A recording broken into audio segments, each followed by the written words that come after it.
Welcome back to Zoomagogy, the podcast for teachers of the Zoomer generation, where we offer tips, tricks, and a space for shared concerns and frustrations. I'm your host, Cassandra Scott, and today we are talking about digital equity in the classroom and internet safety. Today's episode is sponsored by CKM VPN. Looking for a more secure and private network for your day-to-day internet browsing? Or are you trying to access international content online? You might want to try a VPN, and CKM has been the #1 VPN choice at Zoomagogy for a long time. As always, our sponsor links are in the show notes. Happy browsing!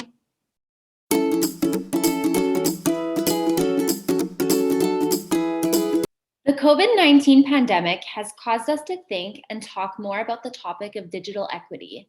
We have had tons of people contacting us in the last 18 months asking for tips on how to keep their teaching as relevant and equitable as possible.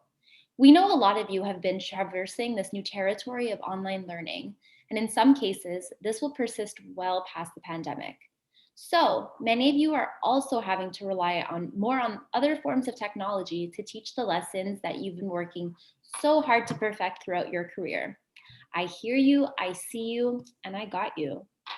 Digital equity is this idea that all learners deserve the same opportunities to use and experience technology and find the same level of success in their education, regardless of where they come from or where they are learning. Since each one of your students will have a different background and therefore different access to technology, it's up to their educators to level the playing field in terms of the kinds of tech they have to work with at school, as well as the expectations for their use of tech outside of school to complete assignments. What I do every year is complete a baseline check of everyone's access to and experiences with technology. This can be done right at the beginning of the school year through a small survey, an email, or individual parent and student meetings. It helps me set the tone for what I should or should not be asking of this particular group of students throughout the school year. If I know that one student does not have reliable internet access at home, or that they are competing for technology use in the home every day, I will not be asking them to conduct online research or type up assignments every week. I might spread those types of assignments out or offer lots of in-class time to work on computers and save paper and pencil work for their homework. Next is you want to take that information and figure out if you need to incorporate any lessons for particular tech into your classroom time. If you want them to try using programs like Canva, Book Creator, Infogram, Pictochart, and so on, you will want to think about how you can help them learn how to use these tools, as you don't necessarily want them to be left to their own devices. Self-teaching can be effective, but it is always a good idea to give them a starting point and offer your continued support as they work through the programs and any challenges that might come up. Also, it is really important to stick to programs that can be accessed easily at home through a browser or free web app. Just be sure to guide them there. And if you can, offer lots of time at school to work through the tech and experiment with the different programs. Work this into your lessons if you can. You won't regret it. Next up, I always emphasize choices, and I never ask any of my students to use any particular program for their completed assignments. If they hate Canva, let them submit their work through another program, or even a completely different format if the tech just isn't there or isn't as accessible that week. Let them be creative, but please don't force them to be miserable tinkering away on an online blog every day if they'd rather just write it on paper or in a Word document. The idea is to get them to try new things and develop their digital skills at an individual level, but also to collaborate and learn to use the tech as a peer group.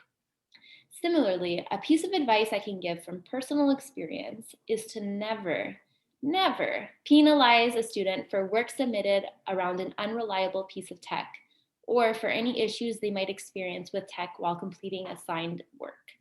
Know that the internet is generally reliable, but is not perfect, and shutdowns will happen.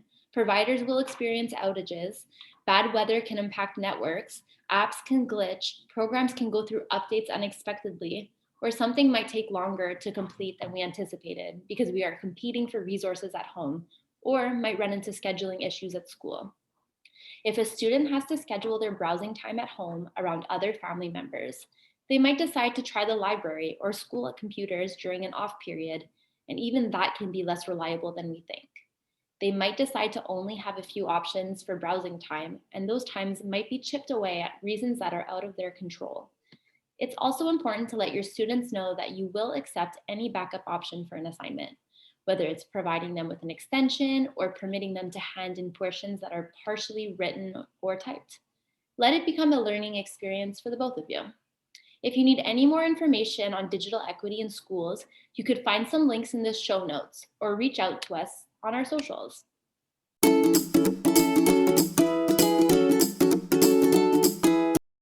While all these tech tools are really cool, fun, and excellent resources for education, we also need to ensure that our students are being safe online and protecting themselves. We know that kids are accessing technology at earlier and earlier ages all the time. We also know that without the proper training, supervision, and guidance, naive youth can get into some hairy situations. Therefore, in addition to teaching how to use the tech, we need to teach how to stay safe. One way to do this is to teach them how to make strong passwords in order to protect their accounts and information. Often we want to make passwords using words or numbers that are easy to remember. Unfortunately, this usually means they are easy to figure out for others. The best rule is to combine uppercase and lowercase letters, numbers, and symbols. Next, how can we teach our students to recognize scams? The number of attempted scams that come through my inbox or my cell phone is constantly increasing. From voicemails and texts that tell me I've committed tax fraud to receipts for purchases I've never made. Both are attempting to get my information from me so that the scammer can access my private accounts and credit cards to get money. Have students watch out for anyone contacting them because of a problem or a prize, a message that appears to be from someone they know, but something just isn't right about it. Never give private or financial information in response to a request you were not expecting.